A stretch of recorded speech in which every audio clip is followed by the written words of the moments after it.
good afternoon.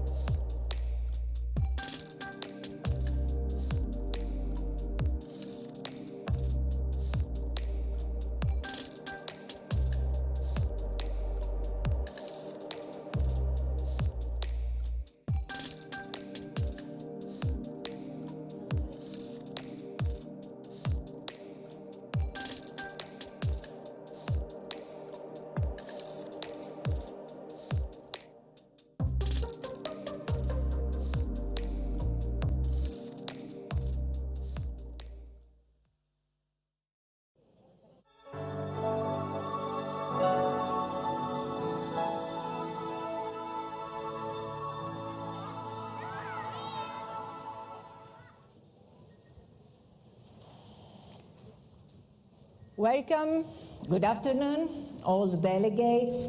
Welcome to everybody who's looking at us from all the corners, from all over the globe. There are thousands of them connected with us this afternoon.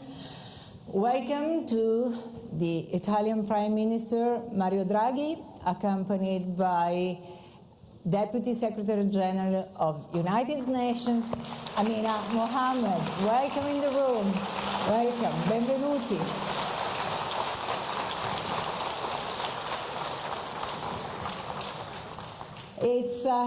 It's an honor and a pleasure trying to make sense out of this long afternoon together. It's a pre-summit that is meant to find a way towards action. We're not just going to discuss things, we're going to frame actions. We're living through a difficult time. We're living through a pandemic. Being in the middle of a pandemic could be something that prevents us from acting. Not so, exactly the opposite. Being in the time of a pandemic means we have the chance to rethink our life, our lifestyle, our project, our way of shaping politics, intergenerational discussions, and this is exactly what is meant to be in this pre-summit. Framing the future we want to achieve. So, first of all, let me welcome our host, the host of our venue here, Chu Young-woo, who's the Director General of Food and Agriculture Organization. Please have the floor.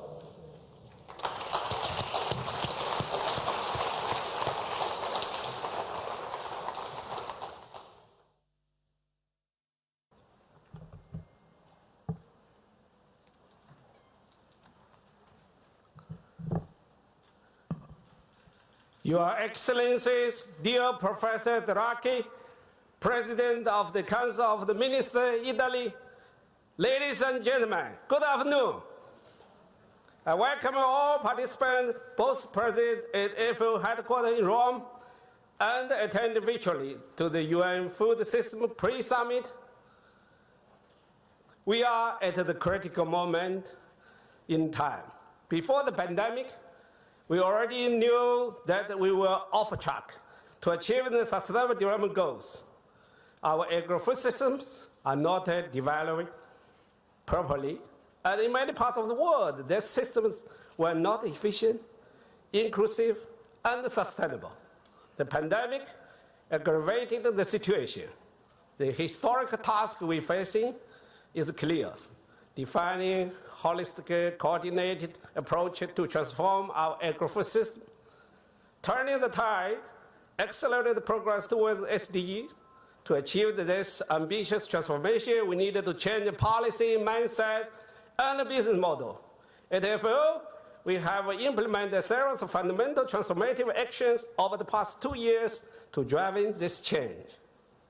For an innovative, efficient, inclusive organization that is fit for the purpose. Our new strategic framework for the next decade focusing on the transformation to more efficient, inclusive, resilient, and sustainable agri-food systems for better production, better nutrition, a better environment, and a better life, leaving no one behind.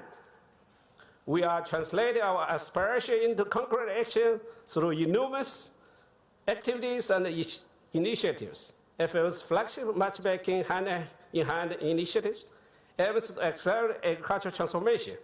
Initiatives like the Food Coalition jointly with the Italian government and the COVID-19 response and recovery program will complement our holistic approach. We design different packages of solutions for each member countries and for each commodities. Solutions that include establishing enabling and coherent policy, investing in agri-food systems and infrastructure, promoting R&D, encouraging science and innovation, addressing the rural-urban gaps of inequality. FAO continue to build and strengthen joint efforts across the sector, regions, and communities with all stakeholders. Together, in solidarity, effectiveness, and determination, we invite all of you to join us this historical, defined, noble mission from the people, by the people, and for the people, towards the bright future for all humankind. When it comes to the future of agri-food system belongs to the young people of today. Shortly after taking office in 2019, I launched the FAO Youth Committee and the Women's Committee in the history, first time, to increase youth engagement and women's empower, foster their innovative spark. And they reach out to major youth groups from all over the world with the launch of World Food Forum, WFF.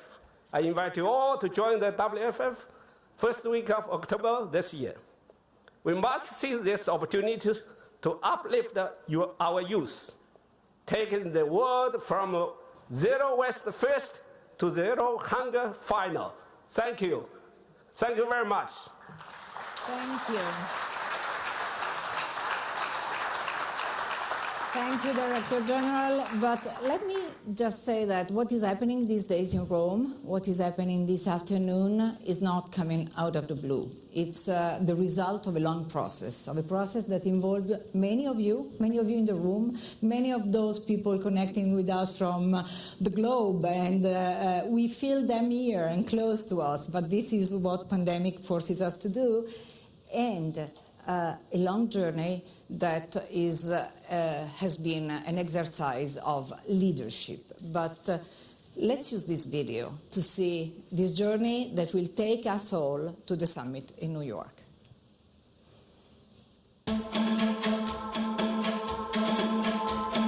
Transforming food systems is crucial for delivering all the Sustainable Development Goals. That is why I hope to convene a Food Systems Summit in 2021 as part of the Decade of Action to deliver the Sustainable Development Goals. The onset of COVID-19 has, in just 9 months, reversed the gains that were achieved in the last decade. But the pandemic also shows us that change is possible. The one silver lining from the COVID-19 pandemic that it has made people and governments realize that we cannot be living in the way we do. Food systems are one of the most powerful links between humans and the planet. To achieve resilience in terms of food system, we need to take up a holistic approach. This Food Systems Summit dialogue aimed to broaden understanding and allow everyone to mobilize new coalitions, partnerships and alliances around concrete solutions. You don't need an invitation. You can take part from the comfort of your own home, no matter who you are. And I think that's the beauty of the Food Systems Summit. To deliver on the Sustainable Development Goals, transforming our global food systems is arguably one of our biggest hopes when it comes to limiting global warming to 1.5 degrees Celsius. But in recent times, our people are opting more for processed foods, but they lack nutrition. That leads to far higher long-term costs like obesity. Young people self-organizing, taking initiative and mobilizing to create non-violent social movements that create change. Y ahora más que nunca debemos acelerar los compromisos. Nosotros estamos comprometidos cuando hablamos de la transformación profunda de la alimentación. It's very critical to see how as indigenous peoples we can change the narrative. Food is the coolest thing in the whole world. All of you can change the world every time you eat. Now, people are starting to understand that I can cultivate these green spaces. They have the time to do that, and they're starting to see it as a viable option for their careers. Nobody can do everything, but everybody can do something. Part of the process of taking these actions forward is actually building accountability mechanisms to ensure that we get to solutions and we get to change. The solutions and enthusiasm you have shared with us since 2019 have given us a bold action plan for a more sustainable future. We have the ability to create a more sustainable food system through a focus on the power of beauty, the value of hospitality, and the quality of the ideas. We have so many ideas, and the historic summit is just weeks away. I'm asking you, let's seize this moment and build a better future together.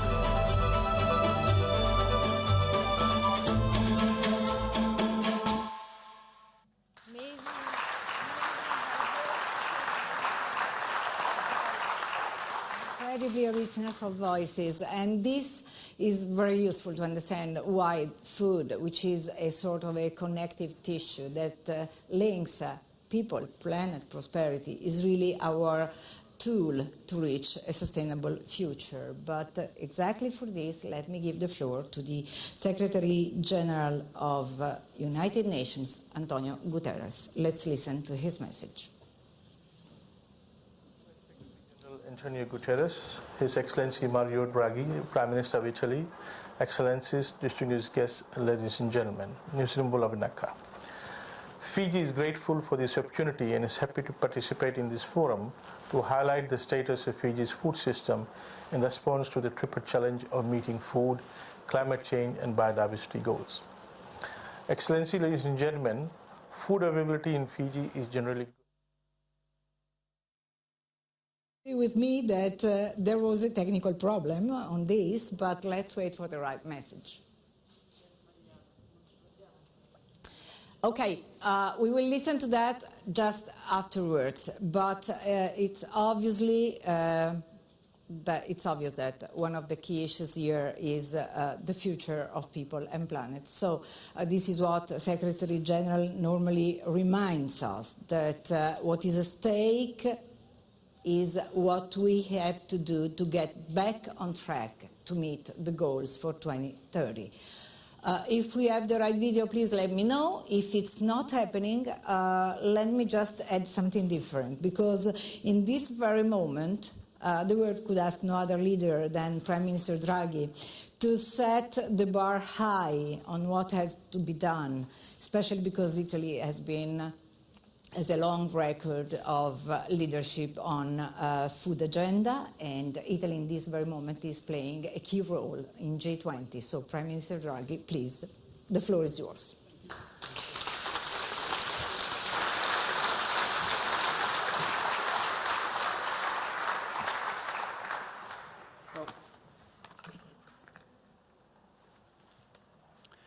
I was just sitting there, watching in partnership with the government of Italy, and just the first thing I want to tell you is how proud I am of this partnership. Thank you.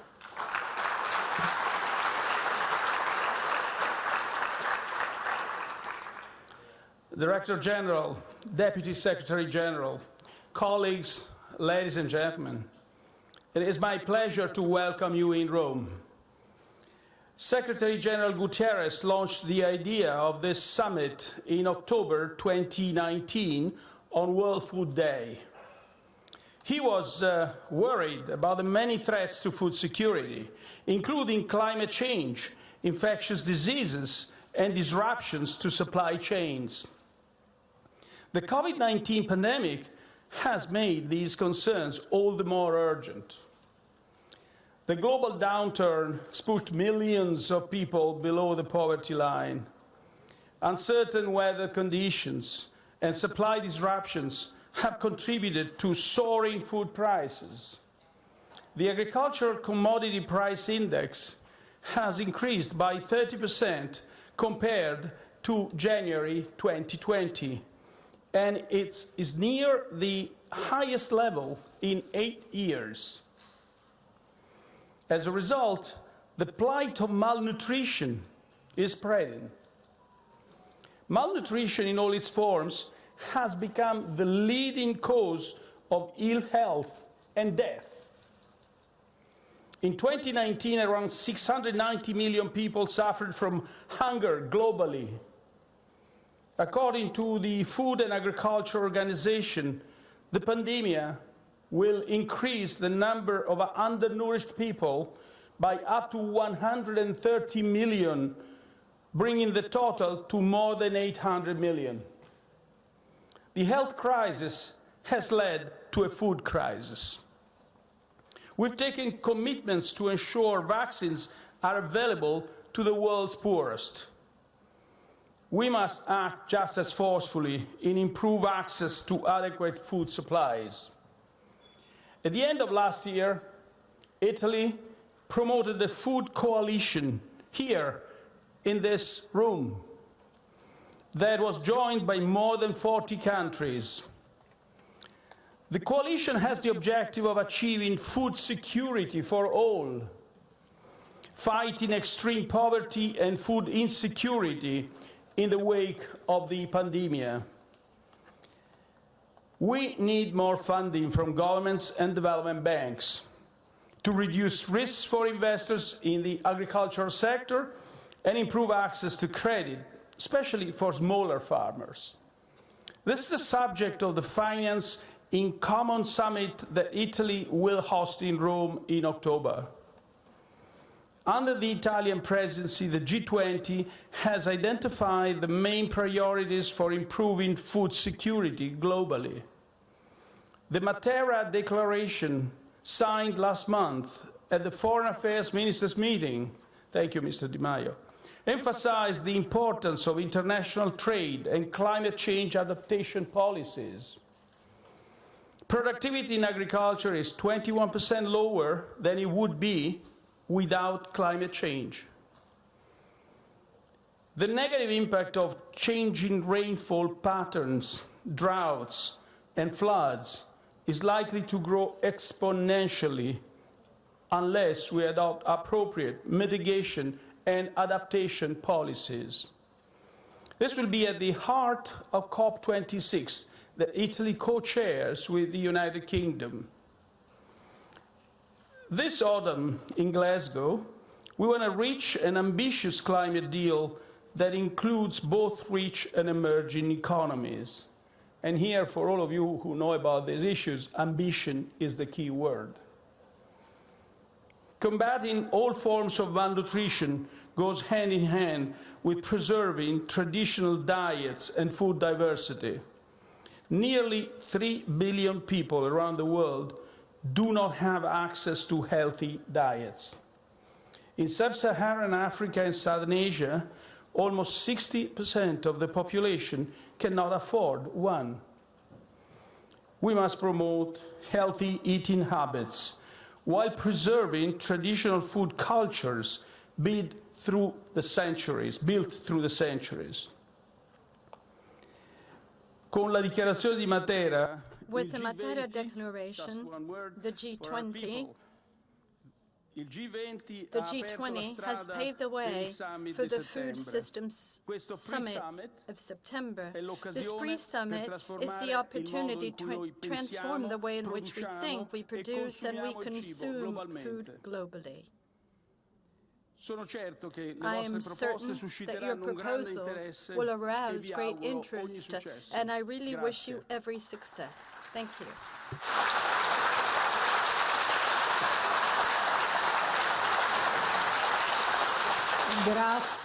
Grazie, Presidente. Thank you, Prime Minister. Ambition is the key word, ambition and the need to act. An action that takes place at different levels, an action that takes place from the local to the global level. This is why it's a pleasure now, thanks to technology, going in connection to Rwanda with the President of Rwanda and Chair of the African Union Development Agency, Paul Kagame. President. Excellency Mario Draghi, Prime Minister of Italy, Excellencies, the most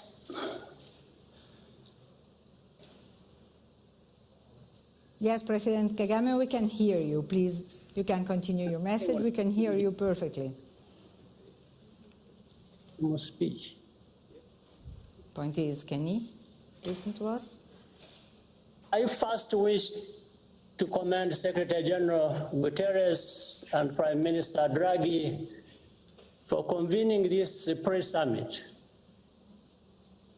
The care that has been invested in preparing for the United Nations Food System Summit in September, engaging thousands of stakeholders, reflects the urgency of transforming the world's food systems.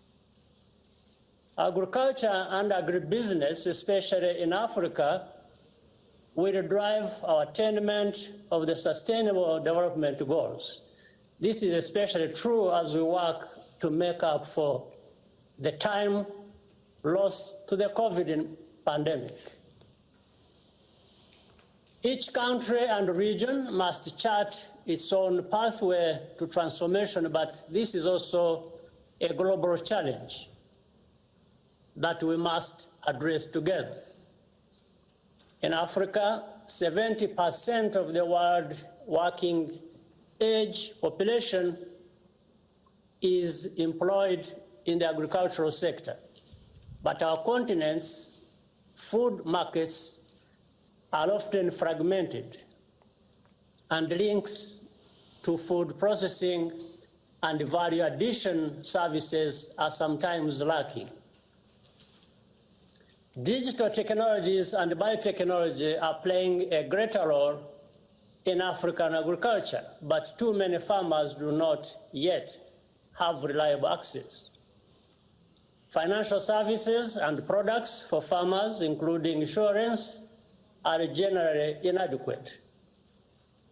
As a result, Africa's food producers do not earn the level of income that they deserve, and they must cope with high levels of economic risk and uncertainty, and transformation is a necessity.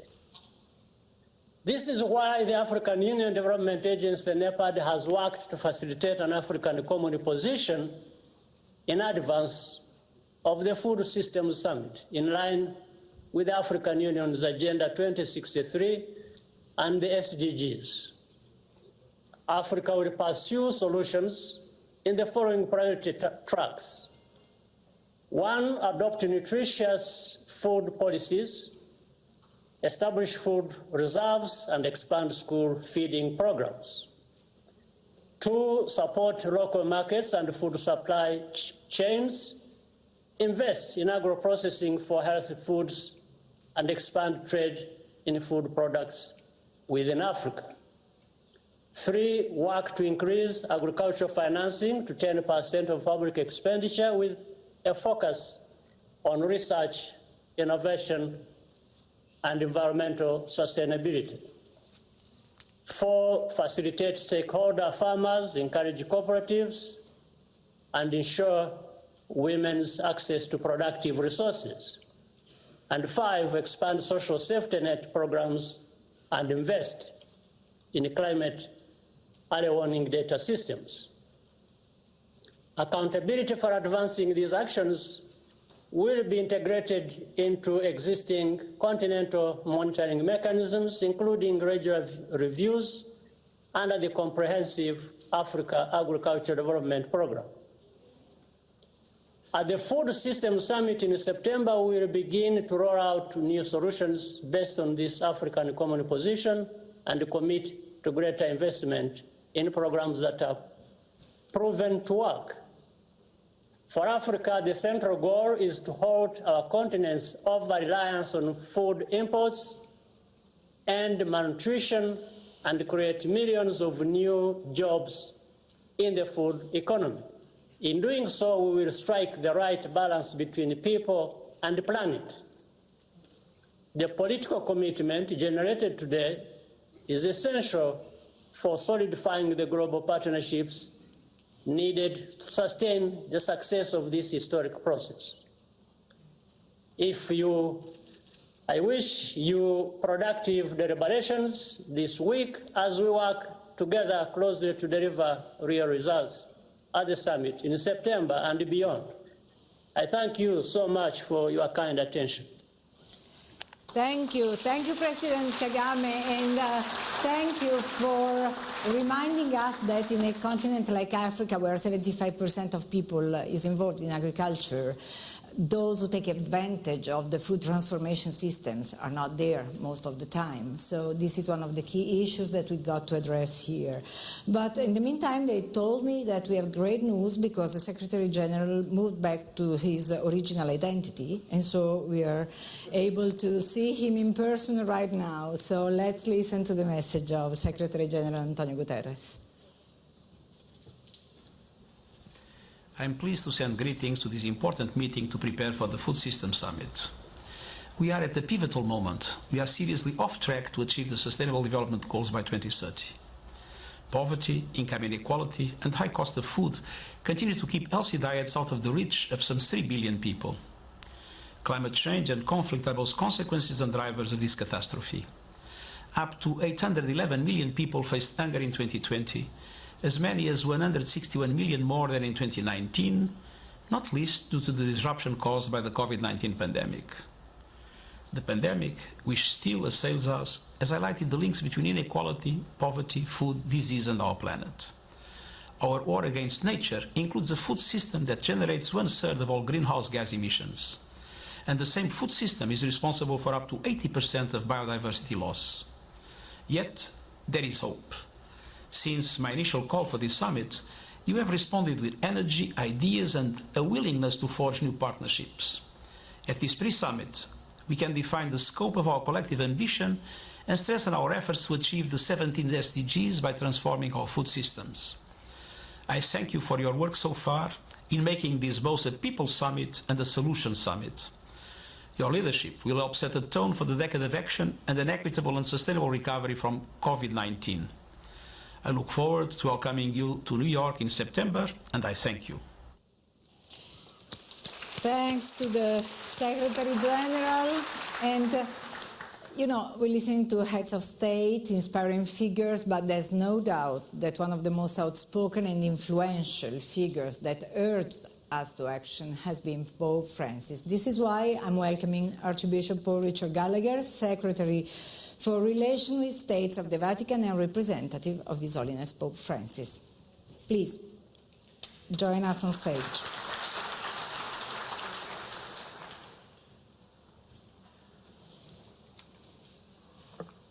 Message from His Holiness Pope Francis to the participants of the pre-summit for food systems of the UN. Mr. President, Director General, Excellencies, ladies and gentlemen,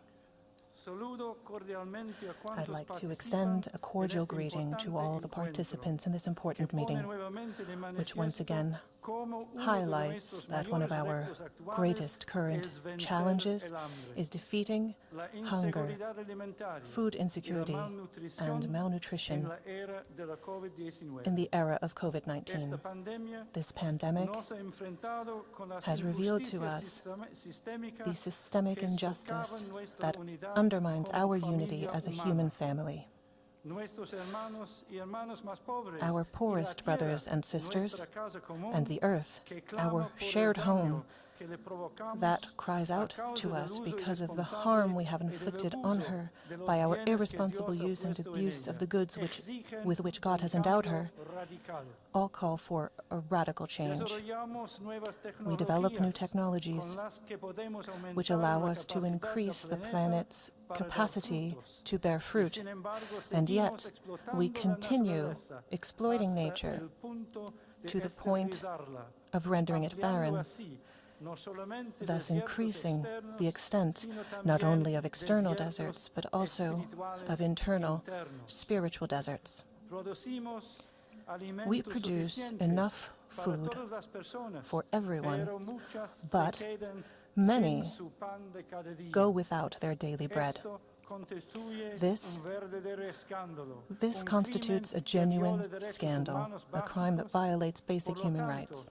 Therefore, it is the duty of all to eradicate this injustice through concrete actions and best practices, and via bold local and international policies. In this view, a key role is played by the careful and correct transformation of food systems, which should aim to make them capable of increasing resilience, strengthening local economies, improving nutrition, reducing food waste, providing healthy diets that are accessible to all,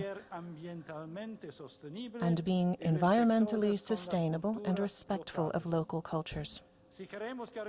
If we want to guarantee the fundamental right to an appropriate standard of living and fulfill our commitments to achieve the goal of zero hunger, it won't be enough to produce food.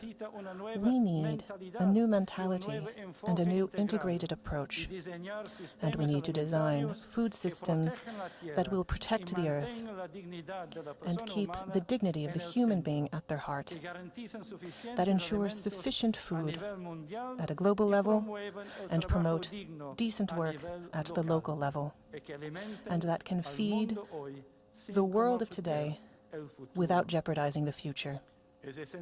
It is essential to restore the centrality of the rural sector upon which so many basic human needs depend, and the agricultural sector urgently needs to recover its priority role in political and economic decision-making, to lay the groundwork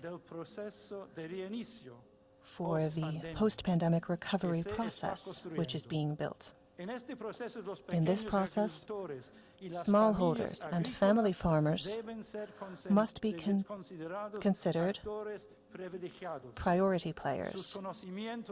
Their traditional knowledge must not be overlooked or ignored, while their direct participation will allow them to better understand their priorities and real needs.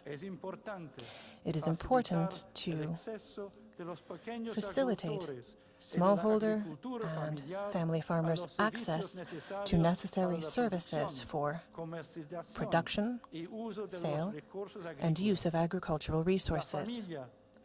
The family is an essential component of food systems because it is in the family that we learn how to enjoy the fruits of the earth without abusing it and discover the most effective means for spreading lifestyles respectful of our personal and collective good. This recognition must go hand in hand with policies and initiatives that fully meet the needs of rural women, foster youth employment, and improve the working conditions of farmers in the poorest and most remote areas. We are aware that individual economic interests, closed and conflictive but powerful, prevent us from designing a food system that fulfills the values of the common good, solidarity, and the culture of encounter. If we want to maintain fruitful multilateralism and a food system based on responsibility, justice, peace, and the unity of the human family, then that is key. The crisis we are currently facing is, in reality, a unique opportunity to launch authentic, bold, and courageous dialogues addressing the root causes of our unjust food system. Throughout this summit, we have the responsibility of achieving the dream of a world in which bread, water, medicine, and work flow in abundance and reach the neediest first. The Holy See and the Catholic Church will be at the service of this noble objective, offering our contribution, joining forces, wills, actions, and wise decisions. I ask God that no one be left behind, that all people be able to meet their basic needs, that this encounter for the renewal of food systems put us on the path to building a peaceful and prosperous society, and sow seeds of peace that will allow us to walk in true brotherhood. Francis.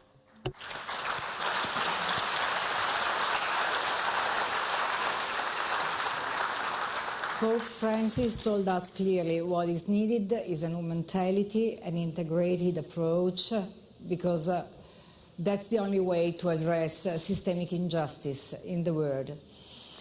Everybody here is committed to this exercise of leadership, but there is someone who decided this much before any of us. It was last November when Deputy Secretary General Amina Mohammed decided to write to all the representatives of the government and told them, that they needed to engage, to work, to act.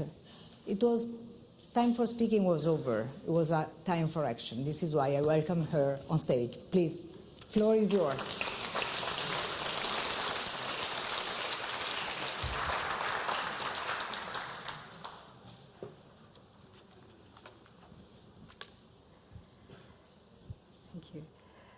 Your Excellency, Prime Minister Draghi, Excellency President Paul Kagame, His Holiness the Pope, ably represented by Cardinal Gallagher, Excellencies, distinguished delegates and colleagues.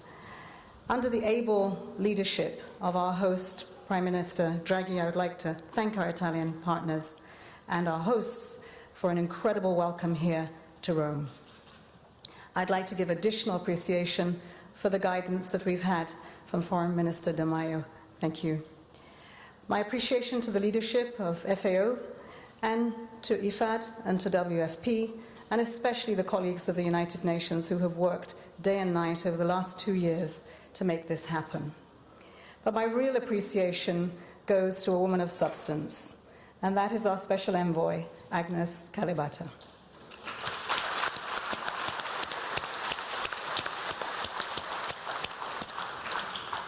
The United Nations is owned by member states, and we involve everyone. We stand for the world and for the charter that we represent.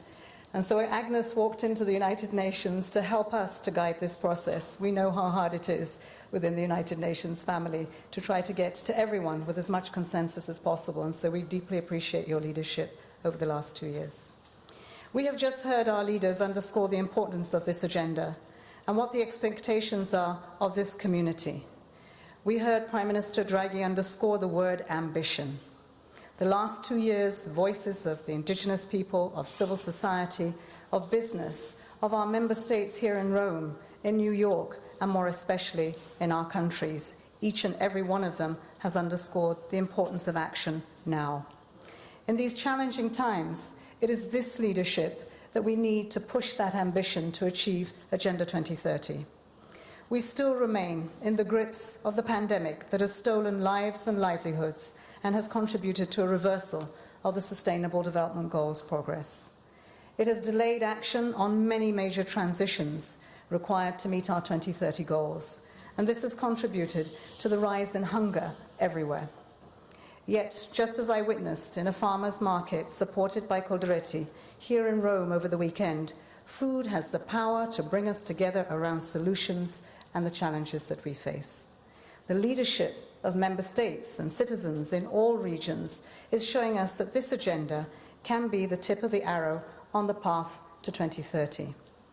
This leadership, built from the ground up, can underpin transformative action and change that is needed for our food systems to achieve the Sustainable Development Goals. I am hopeful. We have hard work in front of us in the days and the months and the years to come to 2030. But we do have the ingredients to make this pre-summit the ambition that is needed for the leaders in New York to commit to. Let us keep the promise of the SDGs for our people and for the planet. I thank you. Thank you. Thank you, Deputy Secretary General. Thank you for your strength and your work.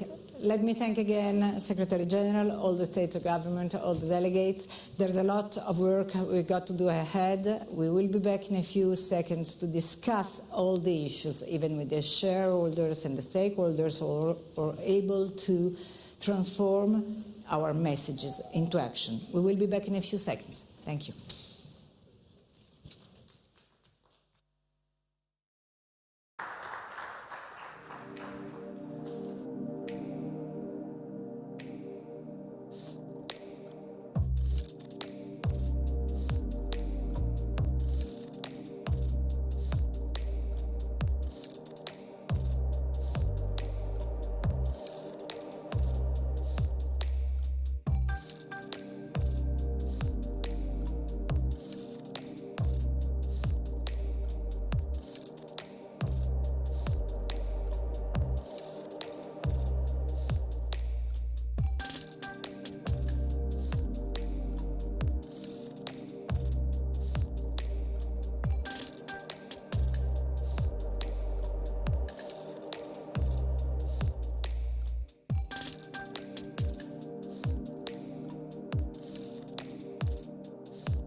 David.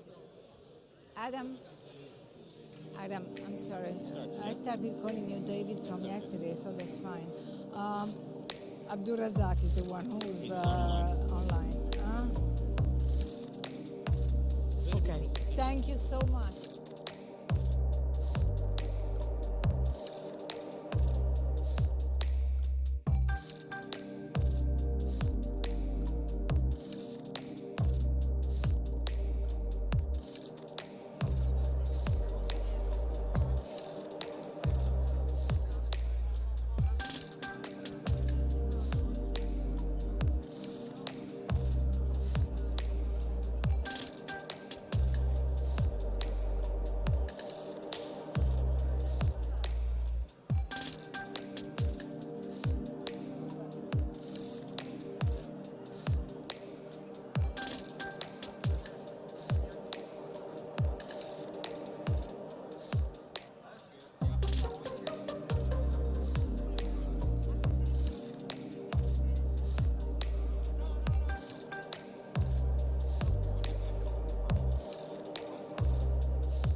problema.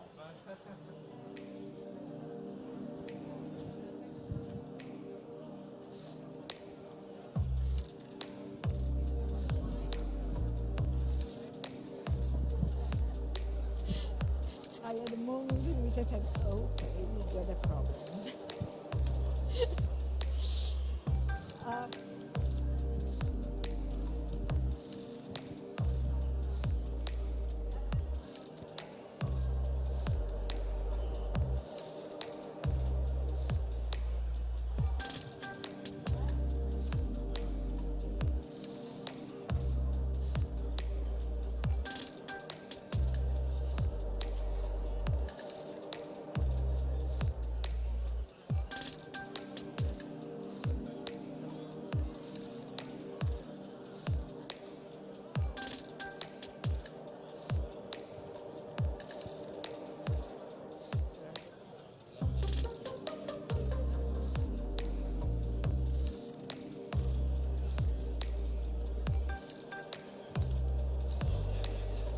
Good afternoon.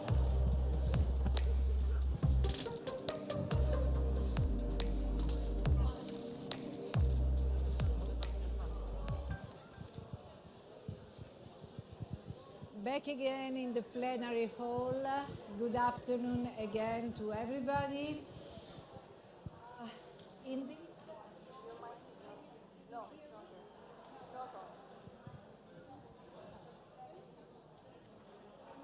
Problem today. Okay, can you listen to me right now? Perfect. So we're back in the plenary room, and we have now to discuss the issues and to, in some ways, point out solutions. We should be brave enough to imagine how the world can change. But before introducing our panelists that will discuss the acceleration of the critical transition required, let me do something different. Because, you know, we spoke of this long journey. We spoke about this process, which is not something taking place today. And we said that many of you that through your laptop and computers and screens are connected with us, and ideally here in this room with us, trying to change the world and reality. But someone is here, so let me recognize the national conveners coming here, and so I will ask them to stand up and be recognizable, just to be able to say them thank you for everything they did in this long year. So here are the conveners. One of the conveners, please stand up and let us applaud you and what you have done. Without you,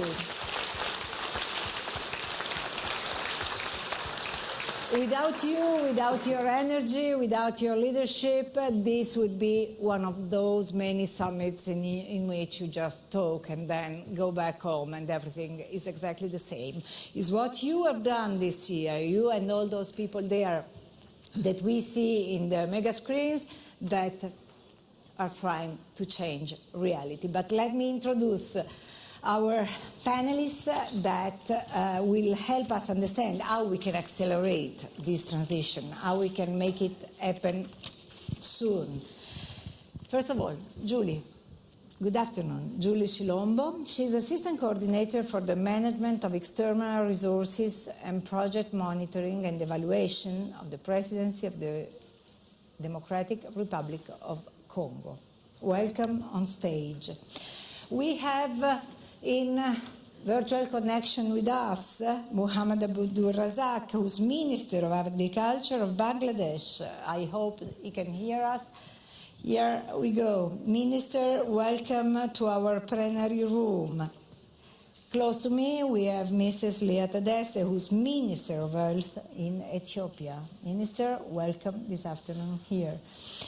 And Mauricio Guevara Pinto, the Secretary of State in the Offices of Agriculture and Livestock in Honduras, coming from another part of the world as well, which is fascinating. We're really feeling the world all together in the same room this afternoon. And Janusz Voce, I was sure, sir, I must ask you to help me with your family name, because all the time it happens to me. So, Wojciechowski, who's the Commissioner for Agriculture of European Commission, an important voice here this afternoon. Then we have many other voices that will jump on stage and contribute to our discussion and to really shape the future action. But first of all, let me just start with this reflection, because, Julie, you know, we heard the Pope message about injustice, hunger, how to address these issues. And I think these issues are one of those you know quite well. So would you mind to share with us your thoughts and your direction to action? Hello? Yeah. Bonjour. Good afternoon. Good afternoon. I'm Julie Shilombo from DRC. I work at the President's office, and I follow projects. I monitor projects. I was a focal point for the organization of focal points around this summit. The Congo, in the Republic of Congo, embarked on this adventure, if I may call it so, in April. We were waiting for the government to actually take official ownership of the process. The problem of hunger, of course, does concern the DRC, which is a very large country with a great potential, as everybody knows. But in spite of all that potential, we have about 20 million people who are on the brink of starvation. And so this is a problem that's something very close to our heart. So with the support of the Ministry of Agriculture, we're able to put together a task force which brought together different ministries involved in the food systems. And we have, for example, the Ministry of Rural Development, that for scientific research, animal raising and fisheries, industry, foreign trade. So several ministries were represented in this task force, and we organized a number of processes. And so we gathered together civil society, the private sector, small producers, smallholder farmers, but also technical partners like FAO, IFAD, and WFP. And over about a month, we held several meetings involving about 50 to 70 people. We had several discussions and negotiations concerning the various chains or links in the food chain. We talked about several issues like access to market, land tenure, and the consumption of food.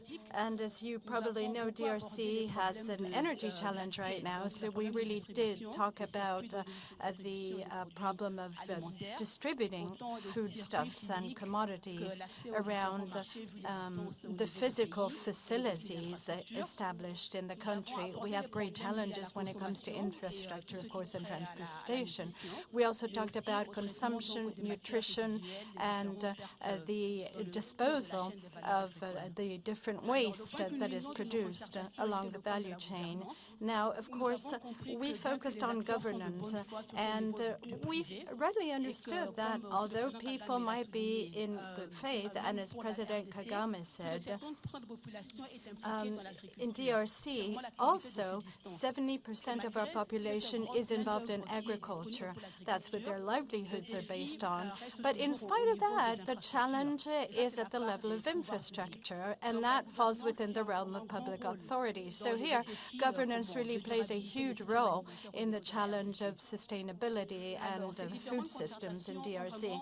So all of these negotiations and efforts made it possible to establish a dialogue platform amongst the various stakeholders, and including the public authorities and especially our partners. Each partner had the opportunity to expose the different projects and programs and the different support measures that they're offering DRC, and directly also to the beneficiaries like producers. And in turn, the beneficiaries were able to establish this direct dialogue with partners. We greatly appreciated this exercise, this great exchange, and the resolution that we adopted, amongst many other, is to be able to make this kind of exercise around food systems sustainable and to replicate it.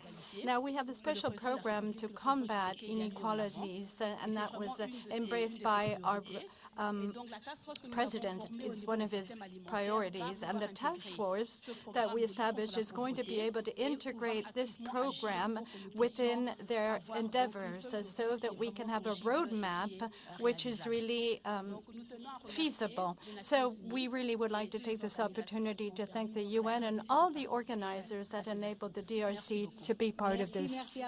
Thank you. Thank you for having shared that beautiful story with us.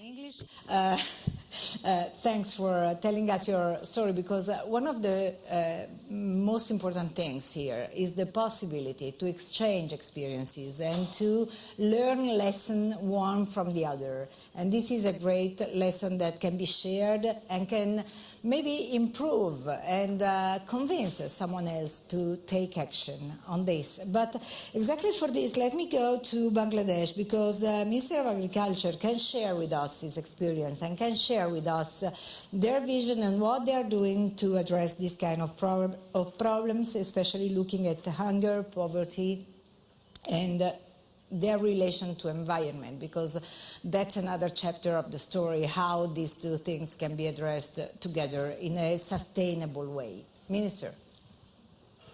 Thank you. Thank you. Honorable Chair of the session, Excellencies, distinguished panel members, delegates, and participants, ladies and gentlemen, warm greetings to you all. It is my great pleasure to be able to speak before such distinguished delegates from around the world at this important session, building on the leadership and commitments of the high-level segment convened a while ago. On behalf of the government of Bangladesh and its people, I would like to convey thanks and gratitude to the United Nations, the Italian government, and the FAO for organizing the pre-summit to UNO Food System Summit at this critical juncture of COVID-19 pandemic. Let me contextualize the future we want with respect to transforming food system in the globe in general and Bangladesh in particular.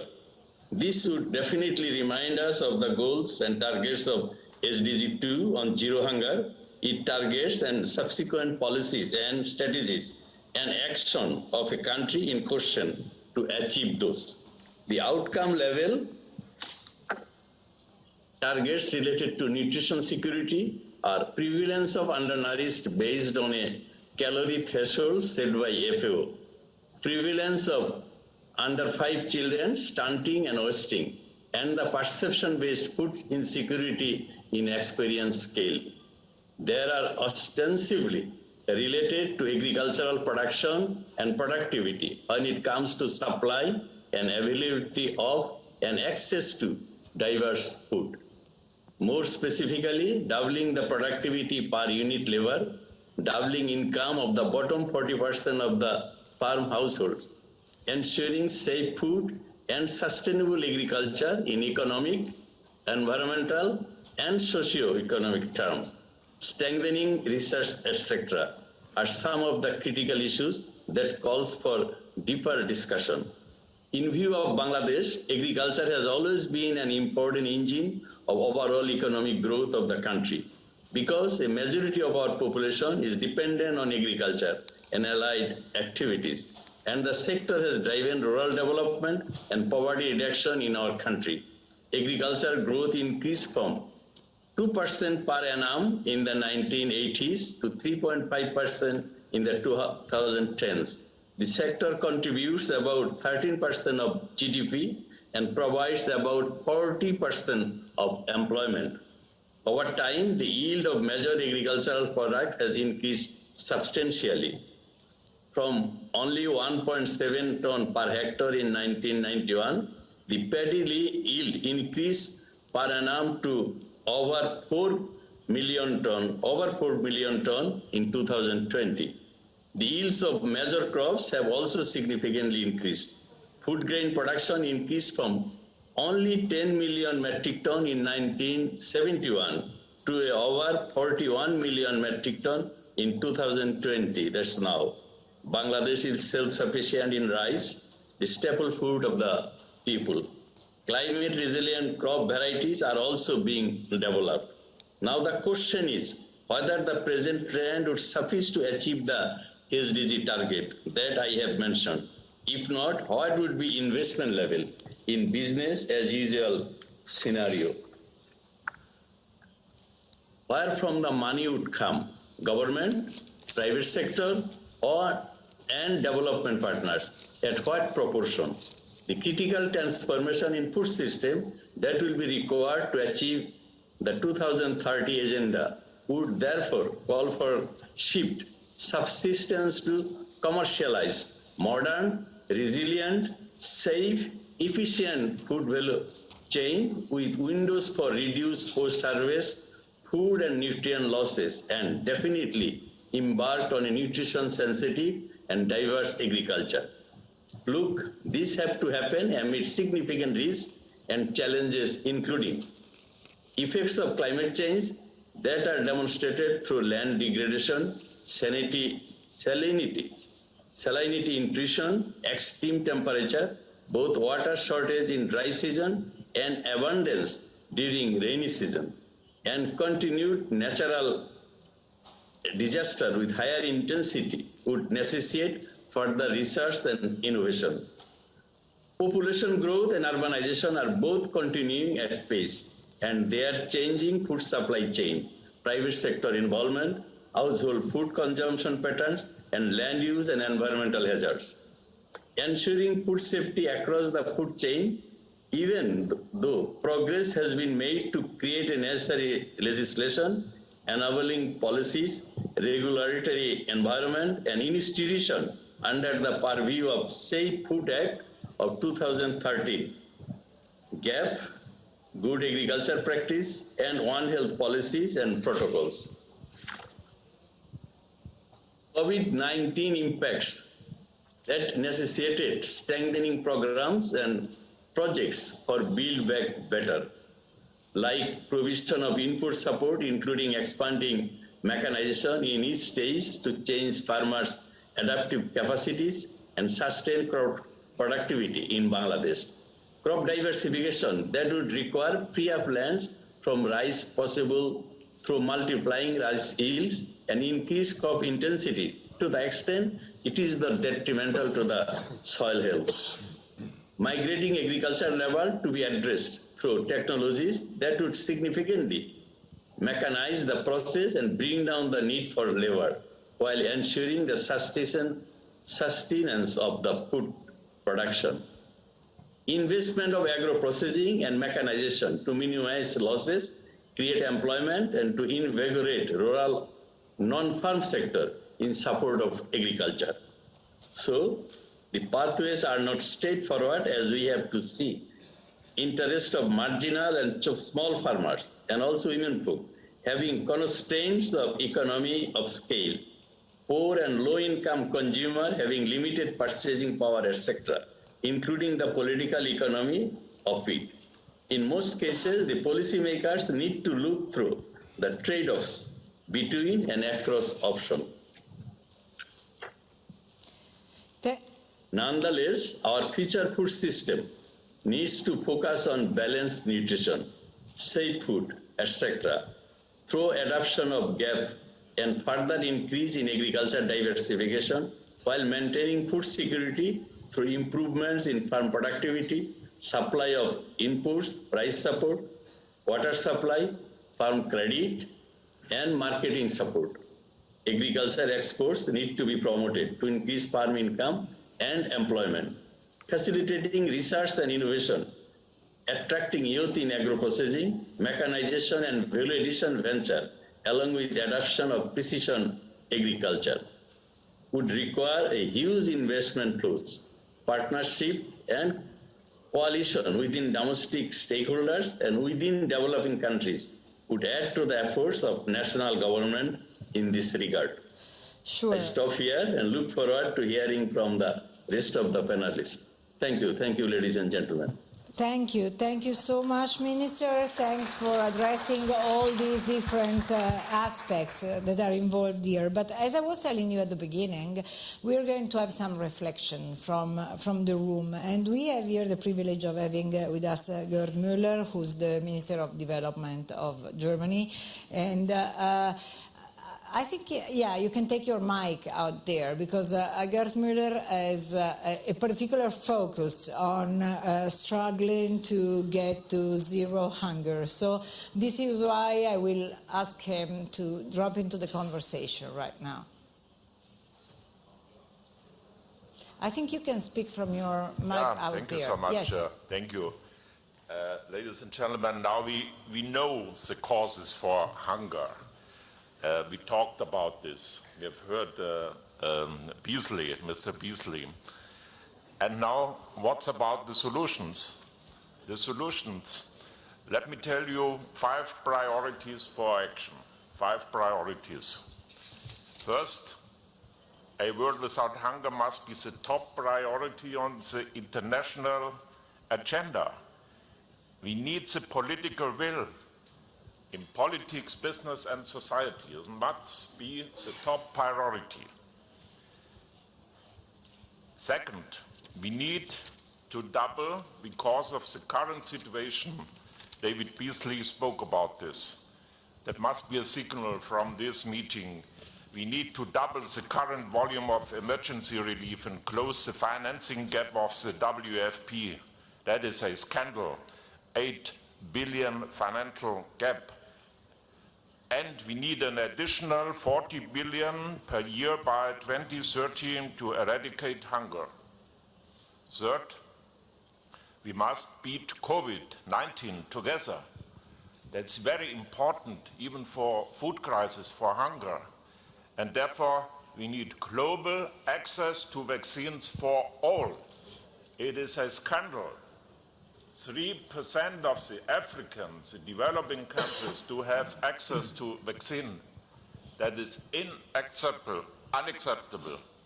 Fourth, globalization must become more just. What does it mean? We must stop exploiting people and nature. We need fair supply chain, and especially the industrial countries must commit themselves much more strongly. And fifth, we need a green, sustainable transformation in agriculture, industry, energy production, with empowerment of women, with digitalization and a skills and education revolution. Excellencies, ladies and gentlemen, and then I'm convinced the world without hunger is possible. Thank you so much. Thank you. Thank you for being positive and provocative. And let me just go to Mrs. Leah, today's minister. You know, Minister of Bangladesh was addressing the many issues that are connected to food. But during the dialogues in your country, there was this link between food and agriculture and health that came up as a real issue. So we would like you to drag this topic on our floor here.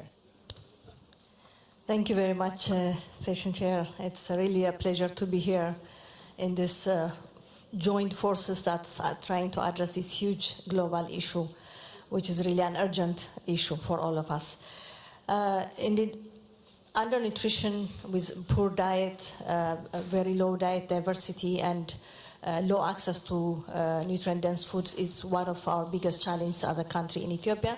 Of course, we've had a lot of progress in terms of reducing stunting in the past 15 to 20 years, from as high as 58% of children under 5 being stunted to the current around 37%. But you can see how high it is still in terms of both the health, the malnutrition side, the economy, the human capital development, and many aspects of undernutrition.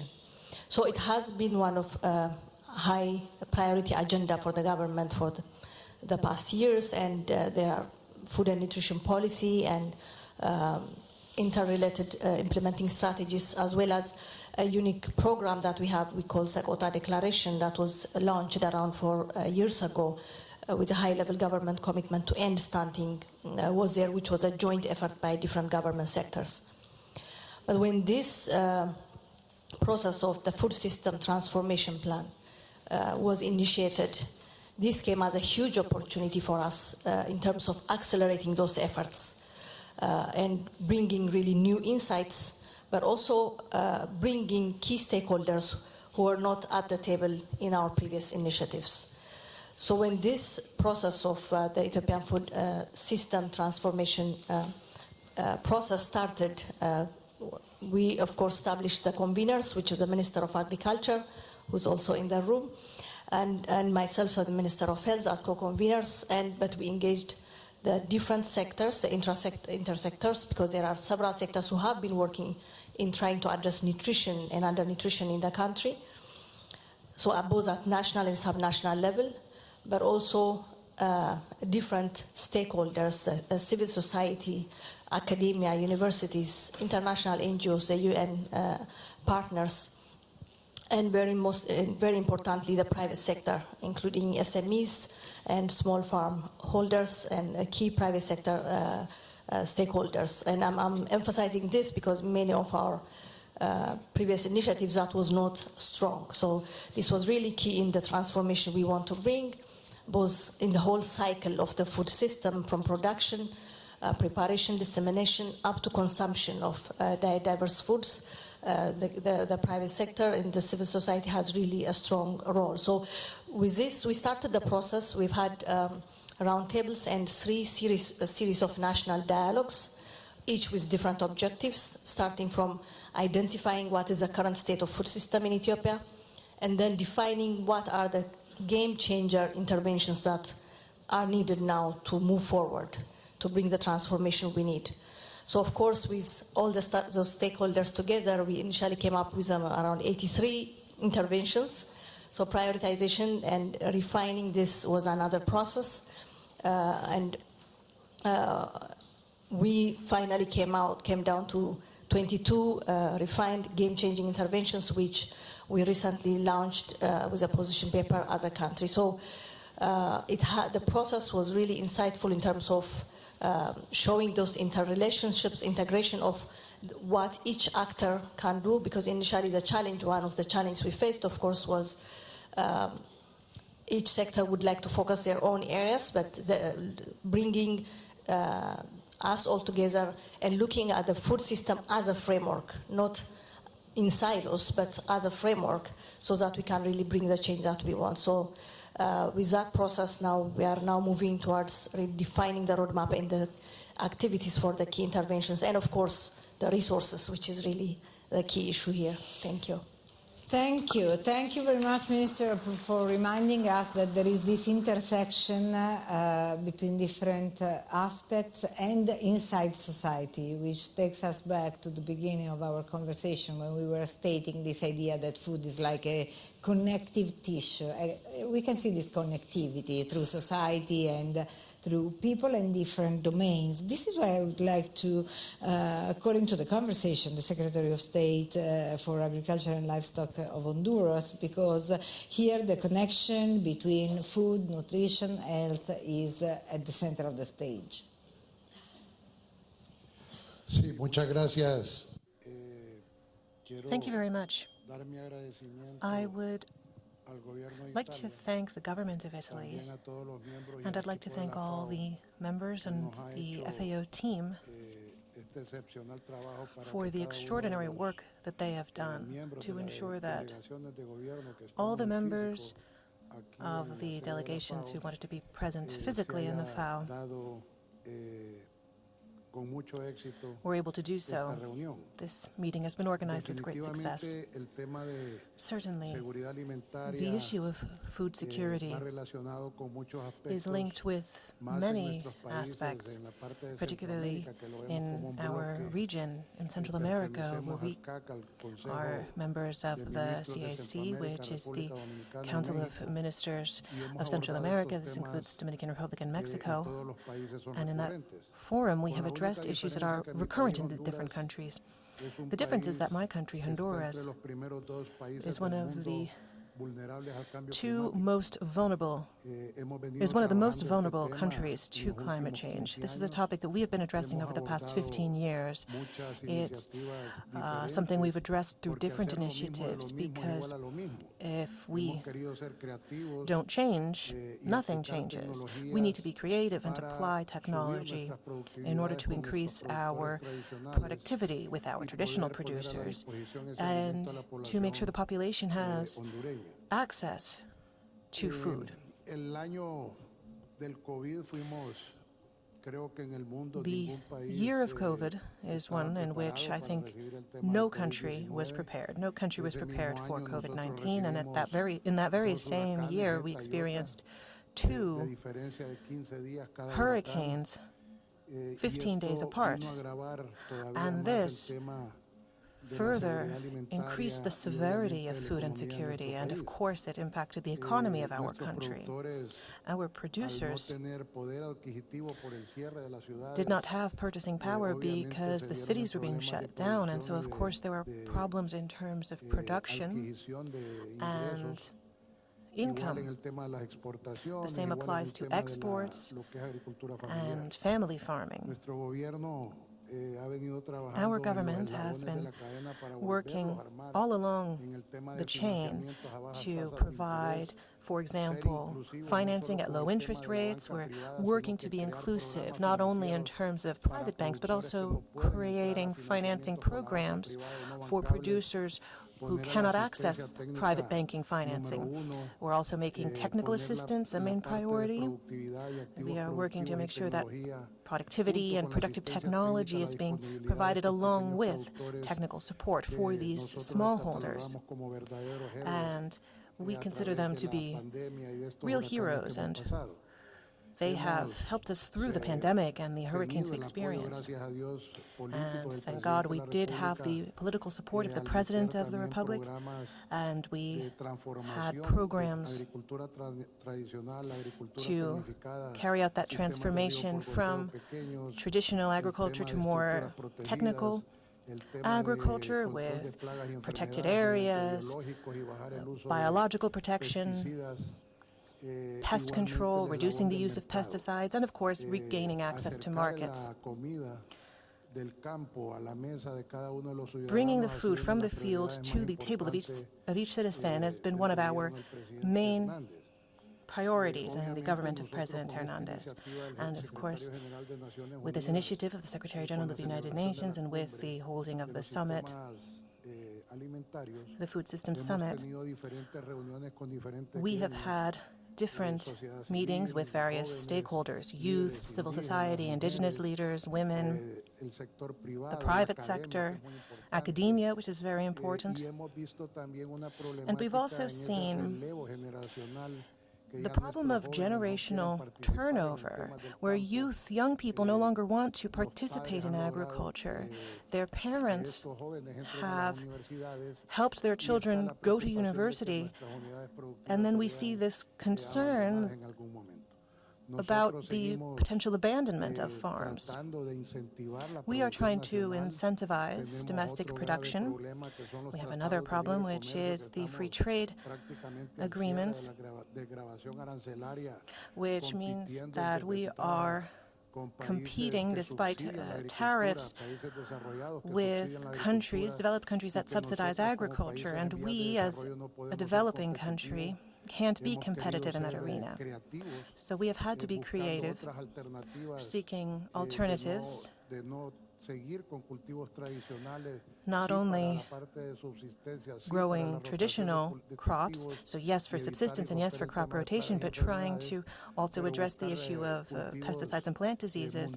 But as I say, at the same time, seeking to grow more international crops, including avocado and coffee. That's particularly important, with thousands of farmers in both of these sectors. And we're doing this to try to open up the markets to these smallholders with organization, through cooperatives and associations, so that these smallholders can be empowered through financing, increasing their productivity, accessing internal markets, and of course seeking the external market as well. When it comes to nutrition and the nutrition of our young people, that's another important component, health and nutrition, so that the results of the production of these smallholders can be introduced into people's diets. So protein, eggs, fish like tilapia, which is a very cheap source of protein for our people, so that those children can continue to grow and develop properly as they should. We have invested in farms. President Hernandez has listed agriculture as priority 1 in our country's policies, and we will continue working hand in hand with our producers, supporting them in all of these areas, financing, access to markets, technical support, etc., so that we can overcome this avalanche of problems that we have encountered. There's climate change, which is very serious. There's the issue of tariffs and the issue of productivity and new markets. I think that we have done a great deal. We have changed a great deal in the dry corridor and in terms of traditional agriculture, adding technology to that. Now we have roughly 25 million tons of fruits and vegetables to cover half the country's demand. Producers who were previously in extreme poverty are being supported, and all of these programs and projects are being managed with the idea that families need to have income that is sustainable throughout the year and growing crops that will be useful to the producers. Thank you, Minister, because I do think that you mentioned several times this idea of finance, of make it sustainable on the long run. So let me just go to another reflection from the floor, actually is virtual, from Martin van Nieuwkoop, because he's from the World Bank, and he can help us in this framing of how it can be financially sustainable, this kind of process. Let's see if it comes up on some screen.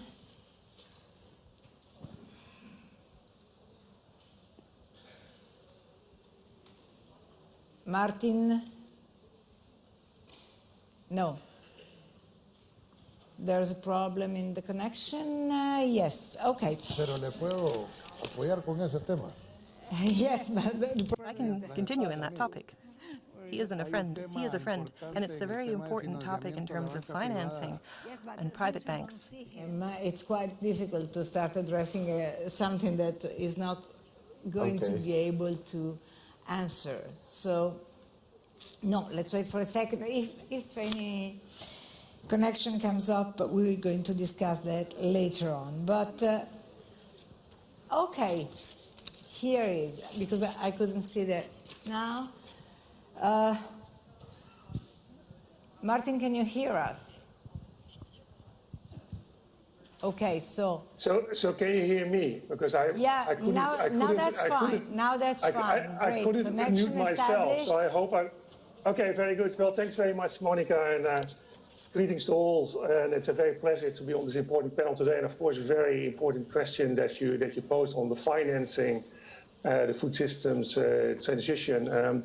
So let me start by saying that part of the work on the finance lever for the UN Food Systems Summit, I mean, the World Bank and the International Food Policy Research Institute and the Food and Land Use Coalition have been actively engaging with relevant stakeholders over the last 8 months or so, I mean, to rethink, I mean, the financial incentives, I mean, that govern our food systems. And the focus on finance, I mean, came from looking at food systems in a more holistic fashion, realizing that the costs and benefits, I mean, of the food system are totally out of sync.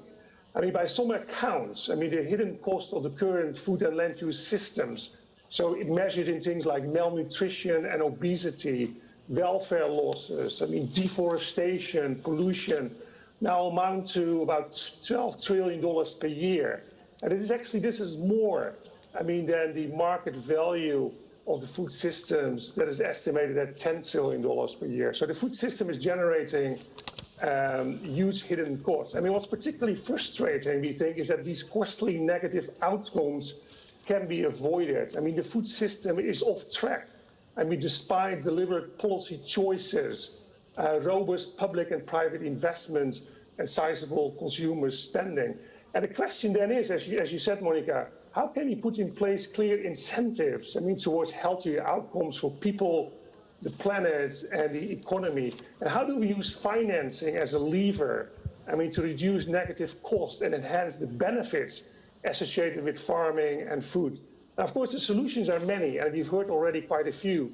But for the sake of brevity, I mean, we think in the finance lever that they fall into three big buckets. I mean, realigning public policies and public support. I mean, second bucket is greening private sector investments. And third bucket is increasing consumer access, to healthy food. Now, when it comes to public policies and public support, I mean, the data that we have from 79 countries from the consortium on agriculture incentives, and we show that governments support agriculture producers to the tune of $580 billion per year. Of course, many governments are present in the audience today. Only 5% of that spending goes towards green subsidies, while 65% of that spending has negative impacts. So there's a growing consensus that governments and their partners must instead prioritize programs that support a healthy planet, a healthy people, and a healthy economy. And these priorities include the following, we think. First, reducing food loss and waste. To get more food out of the same agricultural land and value chains without increasing emissions. Investing in research and development to increase productivity while lowering greenhouse gas emissions, and also to enhance the resilience of agricultural production systems and supply chains to help farmers and food processors withstand climate extremes across a variety of landscapes. Another element would be to reform policies and public support that create incentives to overproduce cereals and not enough incentives to grow fresh food. And this would help increase the affordability of healthy diets. And of course, invest in training to diversify jobs and grow incomes in rural areas so that farmer workers don't see their incomes plummet over time. If managed well, public policy reform should have the buy-in, we think, of millions of farmers who will benefit from new markets, increased productivity, and better protection against the impacts of climate change. Now, of course, also, besides the public sector, Monica, the private sector has a very important role to play, since most actors in the food systems are private businesses that respond to market incentives and operate within set rules and regulations. We think, that the world needs concrete measures, to level the playing field for socially, environmentally, and nutritionally responsible food production and marketing. And for that reason, those measures, we think, include, for example, moving from voluntary to mandatory ESG disclosures, environment and social and government disclosures by the private sector, investing in better tracking of commodities and food products for greater transparency, and developing financial instruments that can de-risk investment in sustainable supply chains. And of course, the third bucket, consumer spending is a lever that should not be overlooked.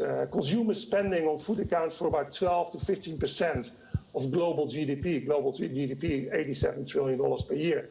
But yet that level of spending is deceiving. For the poorest households who spend a disproportionate share of their income on food, that spending is not enough, to afford fresh and healthy food. The high cost of nutritious food put healthy diets out of financial reach for 3 billion people, worldwide. In addition to removing current price distortions, we need to strengthen then social safety programs and perhaps rethink poverty lines. The absolute poverty line of $1.90 a day, so that families are able to cover their nutrition needs and not just calories.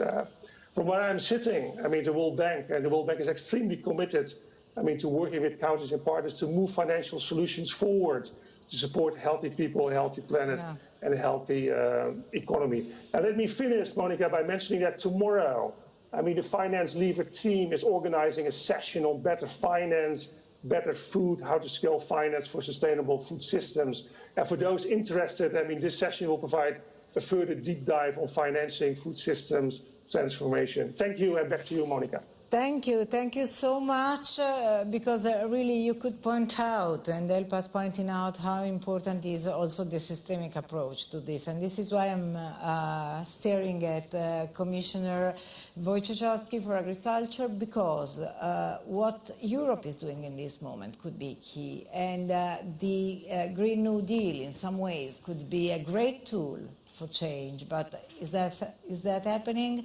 So give us good news. Thank you very much. Yes, thank you first of all for the invitation for this very interesting, very important debate and very timely debate. we know what is the situation, that we have the COVID crisis, we have a hunger crisis, the population undernourished, we have a crisis of nature, the global the droughts, floods, wildfires, and this is the problem. I can add also the social problem in our agriculture, the problem especially of the small family farms. I'd like to remind that during one decade, from 2005 to 2015, in European Union we lost 4 million small family farms, which is the process in 1,000 farms per day. We lost such number of small farms, which is which has a very negative impact for condition of our food system.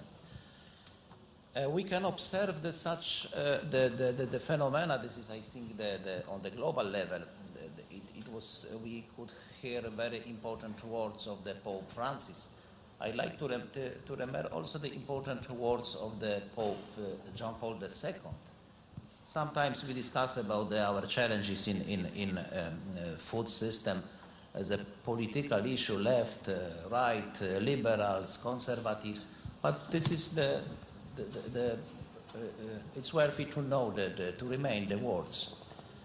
The Pope said to the farmers, it was words dedicated to the farmers. We need to resist the temptation to increase productivity and profit to the detriment of nature. When man forgets this principle, nature will rebel against him. And we can observe the symptoms of this rebel, as I said before, the drought, floods, the wildfires, etc. And what should be the answer? What is the European Union answer? As you said, of course, the Green Deal with its biodiversity and first of all with farm to fork strategy. I like to remind the words of the President von der Leyen, sorry, because I need to use better the microphone. President von der Leyen said that European Green Deal allows us to design and choose better and healthier and a more prosperous way for the future. Farm to fork strategy is very important because first of all we need to reduce the distance from farm to fork. And I'd like also to remind that according to the statistic data of Eurostat, we transport across the Europe about the 3 billion tons of the agri and food products. On the distance, the scale of the transport is 540 billion ton a kilometer, which means that we transport each statistical piece of food. The statistic distance is 180 kilometers. Of course, we need to transport our food. We need the international trade, of course, but we need to strengthen our food system and use all possible instrument for to create short supply chain, to deliver our food, to supply the food to the local market, to use the possibility of this. And this is one of the targets of the farm to fork strategy. Very, very important target. Of course, we need to reduce use of pesticides, use of fertilizers, to increase the organic farming, which is the very important, very ambitious targets to increase area under organic farming from current level, which is 8% in the European Union, to the 25%.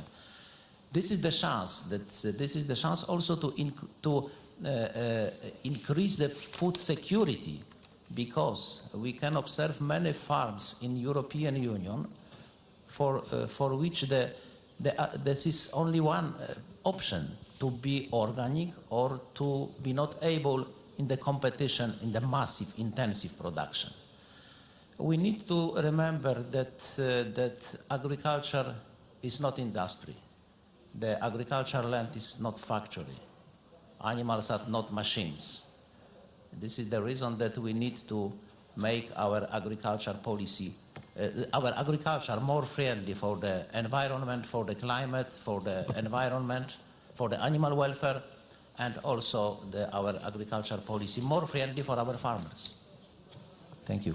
Thank you very much. And you reminded us of this connection on the planet with animals and things that are not machines. Let me go to the CEO of Imagine, Paul Portman, because he wanted to share with us a couple of reflections. And so let's go and explore a little more this connection with nature.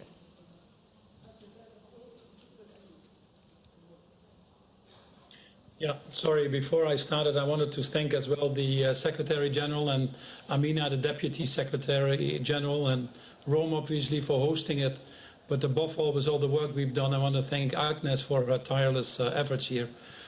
To be frank, if you come from outer space, you must think we are nuts in the way we handle our food systems and put in doing so our own existence actually at risk. Our food system is clearly failing us miserably. You've heard many examples in the panel, and it requires very, very strong systems change. And frankly, ambition is the only word, but probably it's not even enough. We know what needs to be done, and frankly, we have examples enough. The technology is available. With our own existence being put at risk, with enormously attractive economics, it's just mind-boggling to me that we're not moving faster. We've heard over and over that our current food systems prioritize volume above nutritional values, refuses to pay living wages to most of them in the value chain, treats nature or the environment as if it is an infinite resource. And as a result, we're seeing the rapid degradation of, frankly, people and planet here. Over 30% of global greenhouse gas emissions hardly being mentioned in climate negotiations. 70% of freshwater use, 80% of land conversion. The single biggest driver to biodiversity loss. You'd think it would be high on the agenda just coming out of COVID, a clear result, which has cost us, by the way, already over $20 trillion in the global economy. And then obviously the poor human health. It is good to point out perhaps that even before COVID, it wasn't working. It's not something that we're discovering now.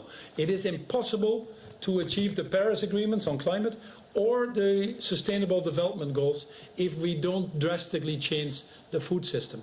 And the most interesting thing is that of all the options we've looked at in any part of the Sustainable Development Goals, this probably has the highest return from an ecological, from a social, as well as from a financial perspective. Anybody that looks into this can see the enormous opportunities, and that's also true for the private sector. You've heard from Martin that the food system, I think he mentioned a number of 12 trillion in hidden cost. The price of food that we pay in reality is 2 to 3 times higher for society than the price we're actually paying. We also see that we can turn this around.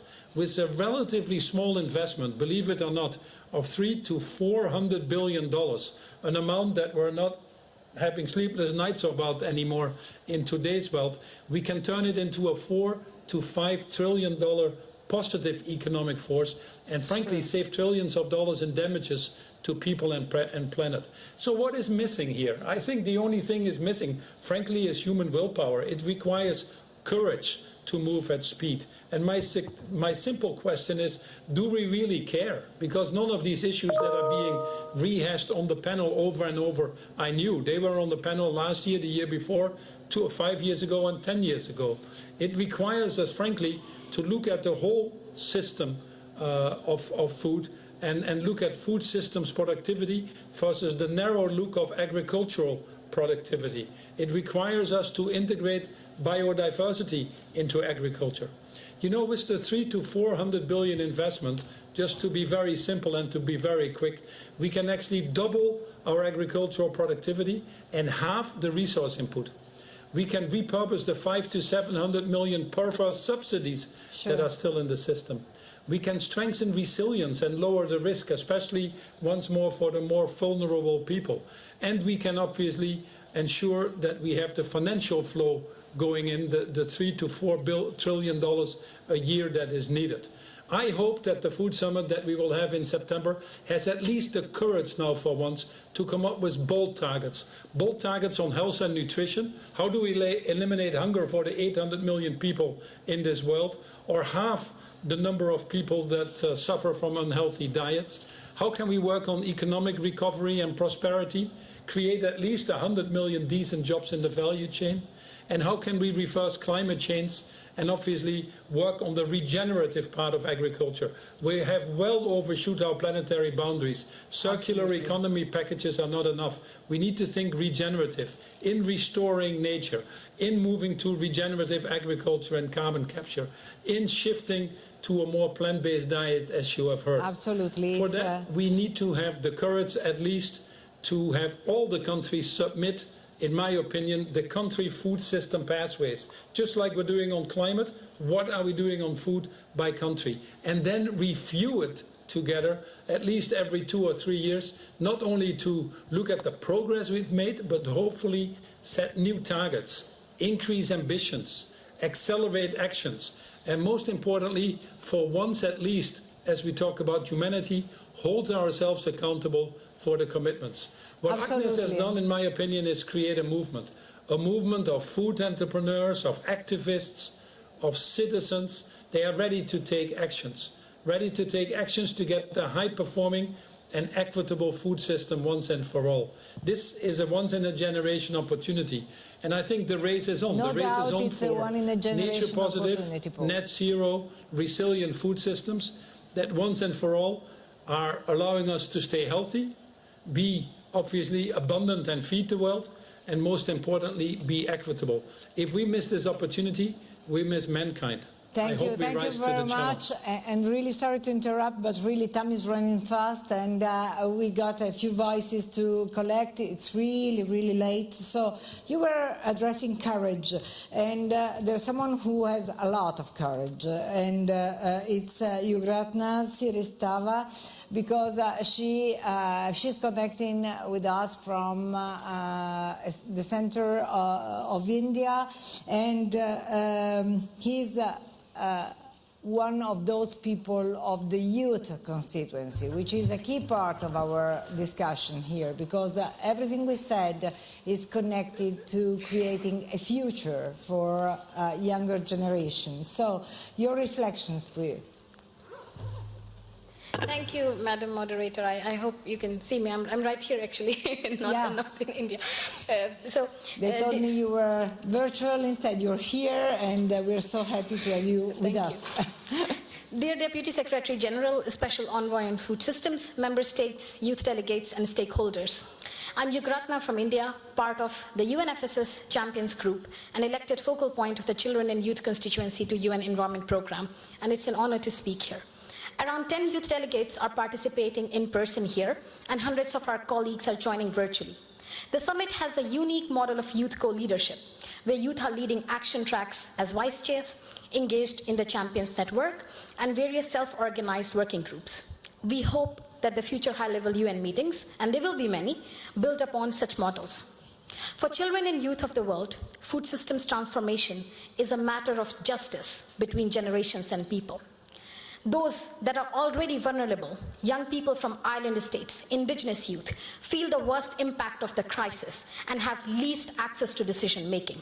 This is about us, and it cannot be without us. We demand meaningful youth engagement, not just in words, but in your actions. One can talk about specific examples, how food projects by Green Climate Fund lack direct focus on youth, how almost every second death among children under age of 5 is due to malnutrition. However, the underlying matter is the same. The policies that you make will directly impact livelihood of young and future generations. Therefore, young people should be viewed not just as stakeholders, but as rights holders in shaping the policy discourse. We call for intergenerational co-leadership. When you develop NDCs, biodiversity, or pollution plans, please have youth co-design them. Make all conversations intergenerational, make all spaces intergenerational. Nothing about us without us. Our actions for youth need to be rooted in reality. We need to meet children and youth where they are at. Most youth-led organizations on food systems operate voluntarily or with very little budget. They do not have office buildings or staff to prepare annual reports or accredit them to the UN. Yet, these grassroots youth groups change things and generate ripples. Bringing a few youth to the UN is not enough. It is important that member states and UN agencies reach out and work with young people in a structured way. And let us remember, while we absolutely need everyone at the table, power structures that are exacerbating the existential crisis of today have to be held accountable. The polluters have to pay. We also want to recognize the progress that is happening. The CFS-CSM process has an official youth constituency. FAO recently started the World Food Forum, and earlier this month, the official youth task force of the UN Decade on Ecosystem Restoration was operationalized, a structure that puts youth in governance on ecosystem. While these are good examples, UN agencies and member states need to do way more to create institutionalized, mandated, and designated spaces for children and youth in food policy. When youth are tokenized, it is not just the youth that suffer, it is the system tokenizing them that suffer as well. Therefore, we remind you again, nothing about us without us. Finally, while the UN commemorated its 75th anniversary last year, and UNEP will celebrate its 50th birthday next year, let us remember we do not have next 50 or 75 years to solve these crises. The action and political leadership is needed now and needed urgently. In coming months, youth organizations will be hosting a number of processes in lead up to COPs, Food Forum, UNIA 5, and culminating into Stockholm Plus 50 Youth Assembly next year, working and advocating hours and hours voluntarily. We invite you, Madam DSG, member states and colleagues, to join us and work with youth. And do not forget, today at 5:30 p.m. to join us in Green Room, where youth will be presenting a lot of their substantive priorities. Thank you very much. Thank you. Thank you for your intervention. Thank you for your energy and leadership. And the message here is clear. Make all the conversations intergenerational, because that's the key point. Not decide our future without talking to us. This time it's virtual, I'm sure. We're going to Mira Kanyan-Kane. She is the chairperson of the Center for Autonomy and Development of Indigenous People. She has a message to convey to this room, and I give her the floor for her message here. Muchas gracias. Thank you very much. I bring you greetings from the village in Nicaragua. Moderators, ladies and gentlemen, our indigenous food systems are the foundation of our identities, and they lie at the base of our livelihoods. And this is why we've been able to survive as indigenous peoples. Our resilience is intrinsic to our ecosystem and biodiversity. Our food systems are based on our practices with traditional knowledge, and all this knowledge is passed on from generation to generation. As indigenous peoples, we have decided to participate in this journey towards a food systems summit to give visibility to the values of our food systems. These are systems that are based on a sacred relationship, one of solidarity with the Mother Earth. This holy and sacred relationship with Mother Earth and nature has enabled us to build a consensus, gender equity, and participation in collective endeavors. These are the values that we all need to espouse desperately in order to develop a post-pandemic world that will be more equitable, fair, and based on solidarity. These systems can help us develop resilience in the face of the impact of climate change, the loss of biodiversity, and degradation. They can help in biodiversity restoration. They can increase agroecological systems by adopting regenerative agricultural practices. Our leadership and our traditional knowledge can contribute all this. We have come to this event to share the concern that in spite of all these aspects, i.e., despite everything that we're doing, our right to healthy foods has been constantly violated and challenged. Land grabbing, the grabbing of our resources and territory, racism, and the violation of our very rights had led many communities to losing control over their lands and food sovereignty, thus suffering from significant levels of poverty and malnutrition. Industrialized agricultural systems have also altered the lifestyle of our peoples.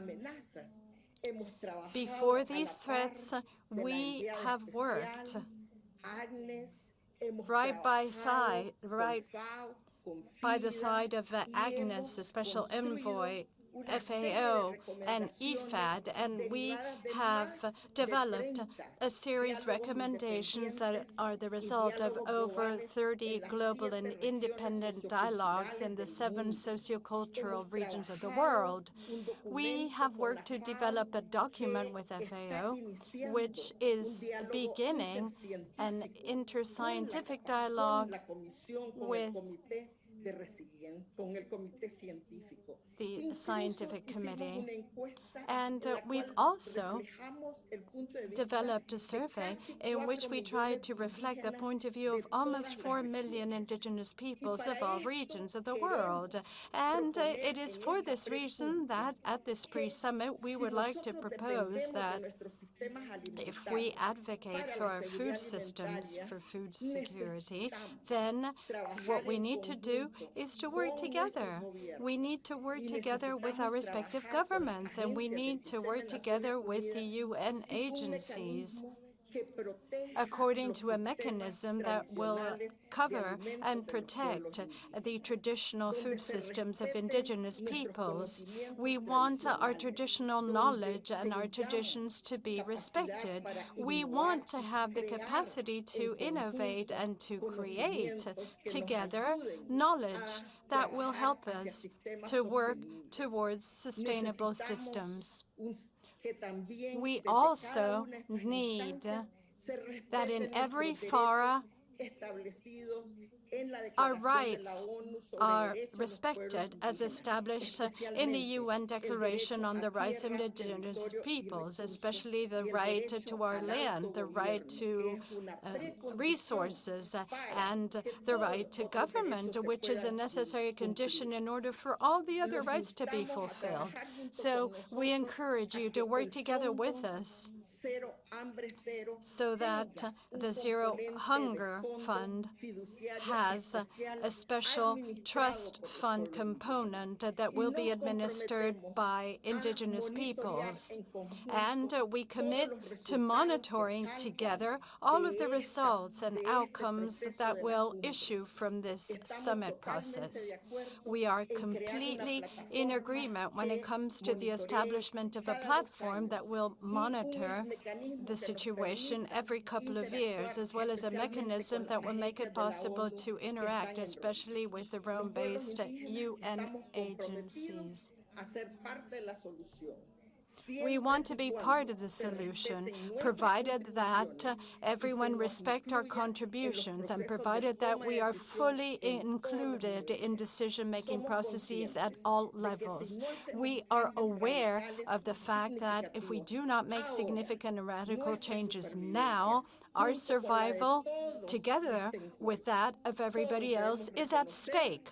We must all recognize that our future generations depend on the commitments that we will make and honor together now without leaving anyone behind. Thank you very much. So important what you just told us. And you know, I'm so embarrassed to interrupt this kind of discussion because it's so important, and this kind of sharing of experience and visions is exactly what is needed to move forward.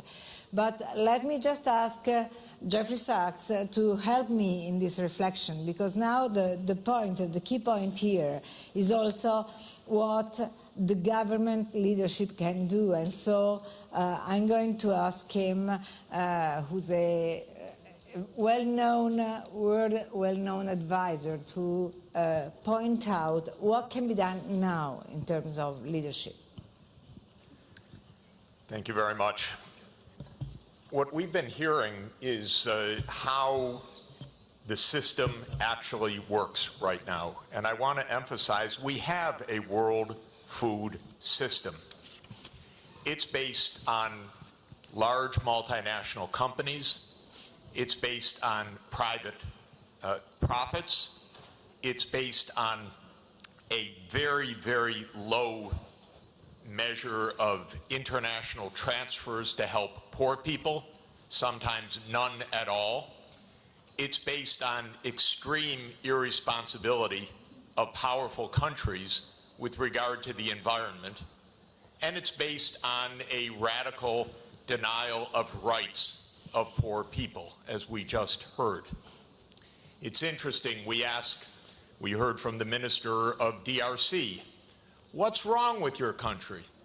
Well, we don't even start by saying the King of Belgium created a slave colony for 30 years. The government of Belgium ran the slave colony for another 40 years. The CIA assassinated your first popular leader, Mr. Lumumba, and then installed another dictatorship for the next 30 years. And then Glencore and others now suck out your cobalt without giving you tax income. We don't reflect on that. We say, what's wrong with you? Why don't you govern properly? And so we have a system, but we need a different system. We cannot turn this over to the private sector. We already did about 100 years ago.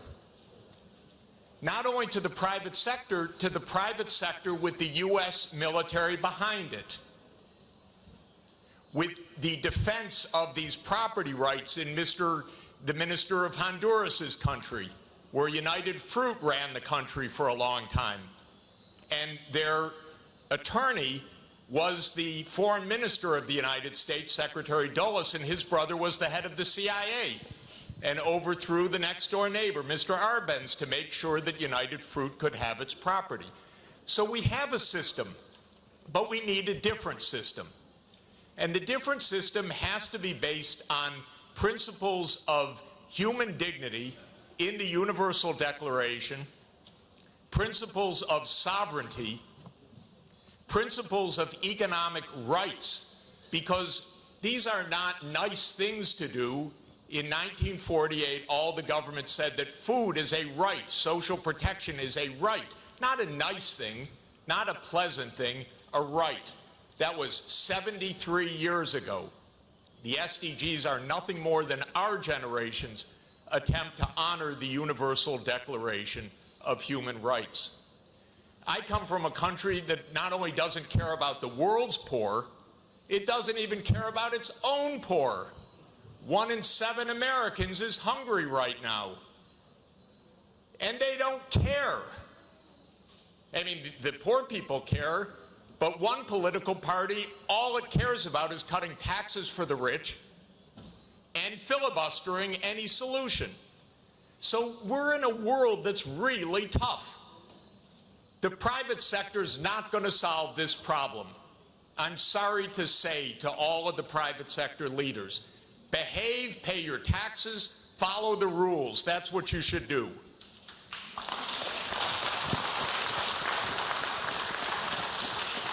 And what the governments should do is the following. They won't, but they should. First, the G20 should become the G21 by inviting systemically the chairperson of the African Union and the African Union to be the 21st country. The European Union is a member of the G20 as the EU. If you add the AU as the 21st for the G21, you add 1.4 billion people to representation at that crucial event. That will change decisively the discussion, because 1.4 billion people are not at the table for finance right now, and they need to be. So my first recommendation is the G21. I love the G20. Add one seat, 1.4 billion people with the AU represented. Second, we need an order of magnitude change of development finance. The rich countries just borrowed $17 trillion for COVID. The poor countries, nothing. Because the rich countries can borrow at 0, and the poor countries pay 5 or 10% coupon rates or have no access at all. So the world exposed its grotesque inequality this past year and a half. Rich countries didn't say, we tighten our belts, why don't you? My country spent $7 trillion of emergency funding, not 1 penny for anybody else, by the way. $7 trillion, it didn't even cross the imagination of the US Congress to include a few crumbs for the rest of the world. But the poor countries cannot borrow. That's what we should have heard from the World Bank. I didn't hear that from the World Bank. I didn't hear real numbers. Real numbers are in trillions right now because the world economy is 100 trillion a year. But we don't talk about real numbers. But my job, all I know in this world is long division. Divide by 100 trillion and then see whether you're talking about something real or not. So that's the second thing. We need massively to increase the lending and borrowing capacity of poor countries at near 0 interest rates like the rich countries have. Then they could get something done.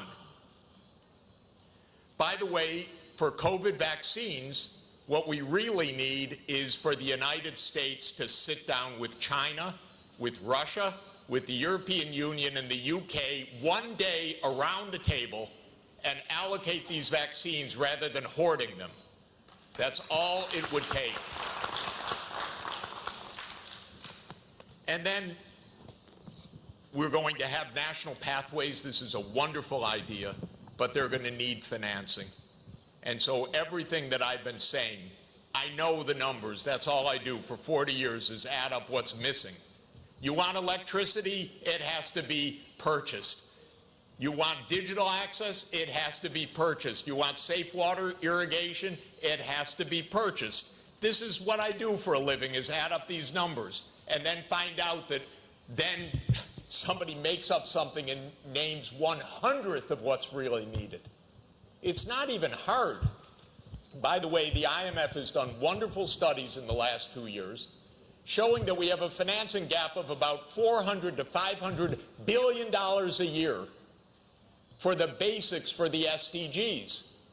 They showed the gap, but nobody comes up with the number, the solution, which wouldn't be so hard because that's just not a big number. It's 0.5 of 1% of world output. So if we really care, we wouldn't have the G7 saying, we love education, therefore we're going to give $3 billion for education. That's what they said at the summit. But what UNESCO has shown is that you need at least $30 billion a year, minimum. But nobody looks at numbers. They just make up nice check the box. So we need the real numbers of finance to back the national pathways. The final thing is we need the UN as the core and central institution of this world, period. Because this is the only way we're going to have a civilized world, is a strong UN. And it cannot be that the whole UN budget is less than my neighborhood's budget in New York. The UN core budget this year is $3 billion. New York City's budget is $100 billion. And then we say, why don't things work well? Because the rich are hoarding everything. Final point, rather than our 3 billionaires going in space, well, they could go into space and stay there and leave their money behind. That would be one idea. But another idea is we have 2,775 billionaires on the current list. Their combined net worth, 2,700, is $13.1 trillion. Now, I have it on good authority, you don't need more than $1 billion to be comfortable. But they have an excess of $11 trillion over just the $1 billion. So we should be taxing that and having a civilized world. Thank you. Jeffrey Sachs. This was Jeffrey Sachs setting the tone. And now the floor for the closing remarks of this very interesting discussion to Agnes Kalibata, who's the UN Secretary General Special Envoy for the Food System Summit.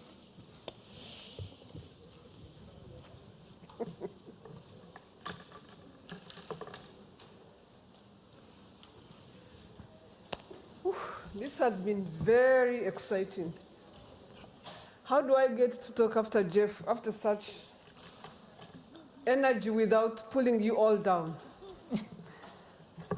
I want to bring out two things in this meeting that we just had, mostly because this is about the conveners that are here, this is about the member states that are here, this is about the dialogues that we just had and how we can make them useful. See, I used to be Minister of Agriculture once. And being Minister of Agriculture is like being one of those, at least in Africa, right? It's like being one of, those sectors that not trendy, not sexy, out there. Who wants to talk about agriculture? What these dialogues have done for us, listening to these young ladies talk, it's brought the agricultural sector into the conversation of the sexy sectors. The Ministry of Health, right, Madam? The Ministry of Health is sitting with the agricultural sector and they're having a conversation. The Ministries of Trade are having conversations with the agricultural sector. And I could go on and on and on. So the opportunity is here, ministers of agriculture in this room. The opportunity is here not to feel alone in that sector, struggling with poor farmers. 7 in every 10 of them are poor, but of us are poor farmers. The opportunity is here to take advantage of the conversation that is happening. In my government, we made a decision one time to put 5 ministries together to deal with malnutrition, and go read the Global Hunger Report of 2012. In 3 years alone, we were able to bring malnutrition down by 50%. Because there were so many low-hanging fruits that if we worked together, we could immediately bring down. Yes, the hard stuff stay, and you keep working at it. But the easy stuff, we bring down by talking to each other, by coordinating properly, by engaging every day. And this is what these dialogues, if nobody puts money on the table, you still have it in you to deliver something. You still have the ability to pull down the low-hanging fruits and make sure that we move forward. So I just wanted to give you encouragement and to really tell you that this must be the beginning, not the end. This must be how we move forward, talking to each other, engaging, collaborating, pulling down what we can, and then leaving the hard stuff to find the resources. And let's keep challenging everyone to find the resources, because this is a shared goal. We started with a shared vision in the morning. I tell you one thing for sure. None of us will survive this unless all of us survive it. So we are going to have to put together. So I'll end there. Thank you. Thank you. Thank you for this message. Thanks for telling us that we will all survive together. And these dialogues are a great part of this story. Thank you, everybody. Now we have a small break, and we will be back at 6 o'clock for a one-to-one meeting with the Deputy Secretary General, Amina Mohammed. Thank you very much.